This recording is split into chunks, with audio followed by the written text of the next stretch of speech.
보면서 읽는 건 잘하는데 아무것도 없이 말하려면 갑자기 식은땀이 나고 동공지진 횡설수설 하시나요? 대본 없이도 말을 잘할 수 있는 방법들 지금부터 소개합니다. 채널 고정! 히릿! 안녕하세요, 히렌츠입니다. 오늘은 히릿들께서 꾸준히 댓글로 질문 주셨던 주제를 준비했습니다. 어떻게 하면 원고 없이도 술술 말할 수가 있나요? 우선 앞서 말씀드립니다. 지금 여러분께서 보시는 유튜브는 편집과 촬영의 효율을 위해 대본이 있습니다. 대본을 쓰고 촬영하고 편집하면 촬영 시간도 짧고 편집할 때 자막 넣기도 훨씬 수월해지거든요. 그런데 유튜브가 아닌 강연을 할 때나 팟캐스트를 진행할 때는 스크립트가 없습니다. 그럴 때 저의 요령들, 대본이 없어도 말을 잘할 수 있는 3가지 방법, 지금부터 하나씩 소개해 드릴게요. 첫 번째입니다. 1. 흐름 외우기. 중요한 발표를 준비할 때 이런 분들이 있습니다. 처음부터 끝까지 대본을 씁니다. 그리고 열심히 외우죠. 1분 자기소개라면 괜찮습니다. 그런데 10분짜리 발표, 30분짜리 프리젠테이션에선 절대 다 외울 수가 없는 양입니다. 외울 순 있겠지만 그럴 경우 중간에 생각이 안 나는 구간이 하나라도 있으면 당황합니다. 버벅여서 발표를 망치기가 쉽죠. 그래서 필요한 것, 대본 외우기가 아니라 흐름 외우기입니다. 혼자 길게 말을 해야 하는 상황, 프리젠테이션이나 발표에서는 꼭 들어가는 게 있습니다. 바로 자신만의 논리죠. 하다못해 자기소개에도 나를 어필하기 위해 주장과 근거가 있어야 합니다. 나의 논리를 정리하기 위해 가장 먼저 해야 될 것 뭘까요? 바로 말에 대한 개요 작성하기입니다. 개요를 작성하는 과정에서 나의 생각이 정리되기 때문인데요. 보통 횡설수설하거나 발표가 산으로 가는 이유,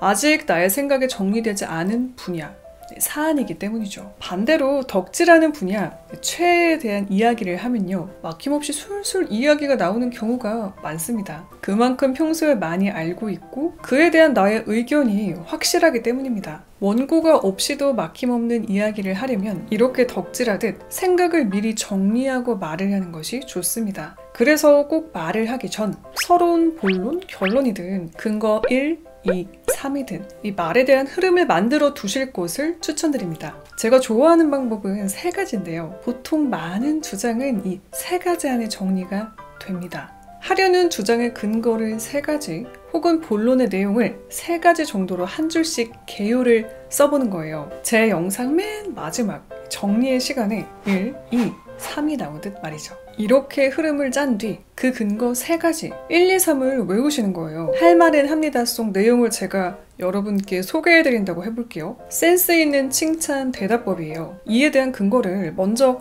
3가지로 정리를 해봅니다. 1. 아니에요 대신 감사합니다. 2. 상대의 공으로 돌리기. 3. 호의엔 둘리. 이렇게 3가지 주장, 흐름을 외우는 거죠. 머릿속에 이 흐름이 확실하게 들어있으면 버벅이는 일이 적습니다. 산으로 갔다가도 쉽게 돌아올 수 있어요. 대본 없이 말 잘하는 법 2번째입니다. 2. 키워드로 연상하기. 흐름을 외웠다면요, 다음은 키워드를 기억할 차례예요. 주장에 대한 근거가 있겠죠. 거기서 내가 할 말 중 중요한 키워드 몇 가지를 기억하는 건데요. 예를 들어 쓴소리 달게 하는 법에 대해 이야기하려고 해요. 그렇다면 1. 긍정, 2. 부정, 3. 긍정 이라는 3단계의 방법을 떠올린 뒤 연관된 키워드를 넣어보는 건데요. 1. 상대의 상황, 입장, 이해, 초두 효과. 2. 부정, 풀어서 설명, 극단적인 표현, 지향. 3. 긍정, 격려, 대안 제시, 책임감 있는 조언.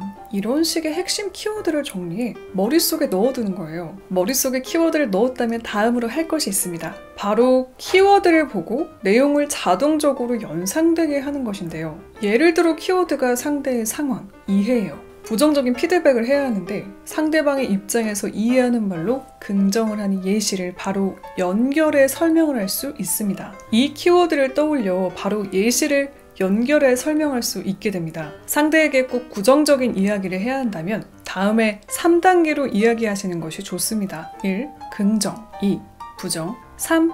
긍정. 먼저 긍정입니다. 상대의 입장에 대한 긍정, 이해의 말인데요. 특히 회의를 할 때 부정적인 피드백을 동료에게 해줘야 하는 상황이 있습니다. 이럴 때 먼저 동료의 상황이나 입장을 이해하는 말로 말문을 여는 거예요.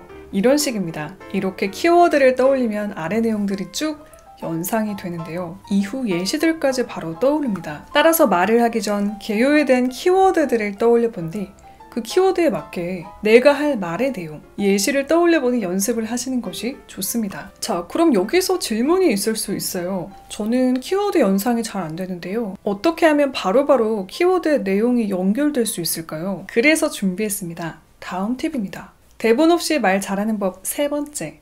3. 반복해서 시뮬레이션 하기. 학창시절 전교 1등의 비결을 들으면 공통적으로 나오는 주장이 있습니다. 교과서 10번 봤어요. 이겁니다. 반복이 주는 엄청난 위력이죠. 보통 한 번 볼 땐 쓱 보고 두 번 볼 땐 조금 더 자세히 보고 이후에는 디테일을 기억하는 식으로 여러 번 읽는다고 하잖아요. 저는 예전에 사람 얼굴은 잘 외우는데 이름은 유독 잘 못 외운다고 스스로 생각을 했습니다. 그런데 생각을 하니까 제가 좋아하는 외국 뮤지션이나 어려운 이름들도 기억을 잘만 하는 거예요. 그건 좋아하는 노래를 반복해 들으며 자연스럽게 흡수했기 때문인데요. 라디오 헤드의 파라노이드 안드로이드 처음 듣고 이런 제목이 다 있어? 이랬는데요.